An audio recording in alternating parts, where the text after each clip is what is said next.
En mi caso, que soy defensora de derechos humanos, que los denuncié en la Corte Penal Internacional, cuya denuncia es una de las que en sí han sido tomadas en cuenta para abrir esa investigación que se le está haciendo ahora al régimen de Maduro. Ellos lo que están tratando con esto es de, primero, intimidarme, segundo, ocuparme en otra cosa que no van a lograr, tercero, quizás ejemplarizar conmigo hacia los otros defensores de derechos humanos que se atreven a hacerlo, lo que pudiera pasar si siguen denunciando lo que hacen, ¿no? Entonces, en este sentido, pues, por supuesto, iremos, como le dije, no solamente iremos a la ELA, iremos a la justicia española, ¿no? Que considero que es imparcial, que es una justicia donde realmente pues, podemos tener un debate muy interesante, porque esto puede abrir una caja de Pandora muy grande. Es decir, el régimen de Maduro está siendo condenado por los países democráticos, no solamente por la Corte Penal Internacional, sino por los países democráticos, por todo lo que significa esa estructura, ese conglomerado criminal, ¿verdad?, que ha llevado a Venezuela a ser hoy en día un Estado fallido. Tenemos territorios venezolanos donde no hay gobierno, mandan los grupos subversivos, mandan la FARC, manda el ELN, porque el régimen venezolano no solamente les ha permitido hacer eso, estando armados, grupos subversivos armados que se hayan apoderado de territorios venezolanos, sino que además le han permitido convivir entre ellos y tener territorios donde nadie entra, sino solamente están ellos, ¿no? Entonces está el tráfico del oro, el narcolavado, ¿no?, el tráfico del coltán, es decir, es una estructura que se mantiene a costa del dolor, la pobreza, la crisis humanitaria venezolana, para enriquecerse, ¿verdad?, enriquecerse a sí mismo, para financiarse, para financiar partidos internacionales, para financiar movimientos políticos internacionales, mientras los venezolanos se mueren de hambre. Entonces, este sistema, este conglomerado criminal es el que me está denunciando a mí, porque no es Nicolás Maduro Guerra, no. Detrás de él hay una estructura. Ellos están muy bien estructurados y esa estructura quiere intimidar a los defensores de derechos humanos. Han explotado el sur de Venezuela, las minas de oro de Venezuela, las minas de coltán, las minas de diamante, y están cometiendo el ecocidio más grande que existe en este momento en el mundo sin que nadie diga nada, porque están destruyendo el pulmón del Amazonas, patrimonio natural del mundo. Es decir, si ustedes se meten en las páginas que están denunciando el ecocidio en Venezuela, la explotación del oro y la explotación de los minerales, se darán cuenta que están destruyendo el pulmón del mundo sin que nadie diga nada. Porque es que hay que ver a los activistas ideológicos que lo siguen a ellos, cómo denuncian el mismo ecocidio en otros países que no les son afines, como por ejemplo Brasil. Pero vete a ver lo que sucede en Venezuela, que están todos callados y nadie denuncia lo que está pasando. Entonces son kilómetros y kilómetros de selva que están destruyendo por el vicio del oro, por la explotación del oro. Miedo, no. Miedo tengo yo a no poder demostrarle al mundo quiénes son. Miedo tengo yo a no poder darle esta tribuna a personas que me rodean, que estarían encantadas de decir quiénes son y cómo se organizan.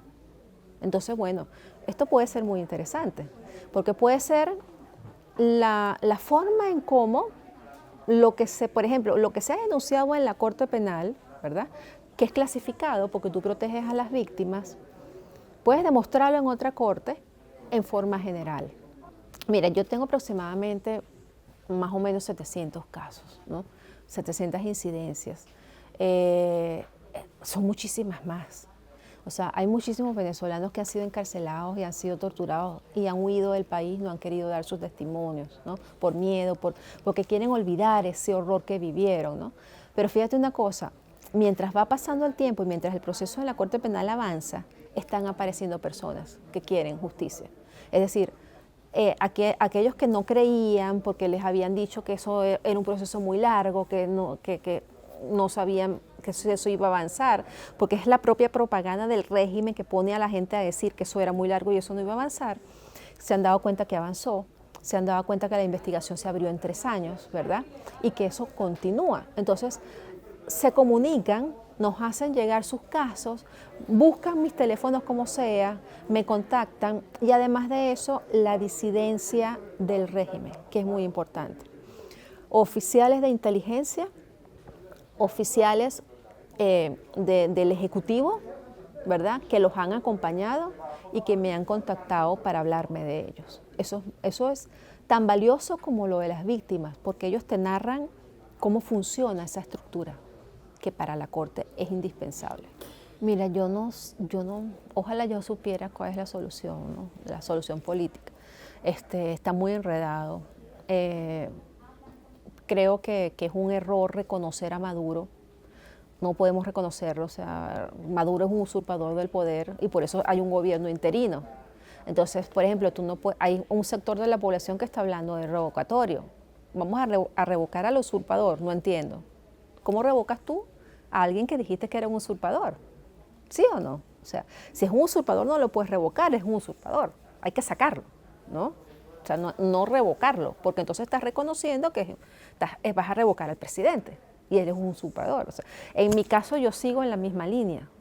O sea, yo no reconozco a Maduro, pero yo no veo una salida clara. No la veo y no la veo porque quizás el empuje que hubo hace 3 años se ha diluido mucho, ¿no?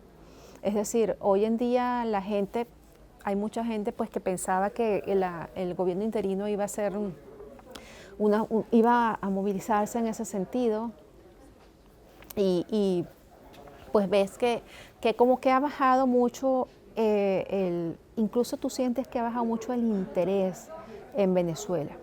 Él es un problema. O sea, Zapatero es como los cubanos, un problema no para solucionar la crisis venezolana, sino para alimentarla y oxigenarla. O sea, todo aquel que se toma el café en Miraflores con ellos y son amigos de ellos, son cómplices de lo que está pasando en Venezuela. Yo no he escuchado a Zapatero hablar ni una sola vez de las torturas en Venezuela, a pesar de que la Corte Penal Internacional ha abierto una investigación y los están investigando por asesinatos, torturas, detenciones arbitrarias, violencia sexual y persecución contra grupos minoritarios por motivos políticos. ¿Tú has escuchado hablar de Zapatero de la Corte Penal Internacional? O de los métodos de torturas clandestinos donde matan y asesinan a personas por torturas. Yo nunca lo he escuchado. Y mientras yo no escuche a un presidente de un país hablar de las violaciones y los crímenes que se cometen en otro país que él dice que es democrático, por favor, o sea, nada que decir de él, ¿no? No tiene ningún tipo de credibilidad para mí.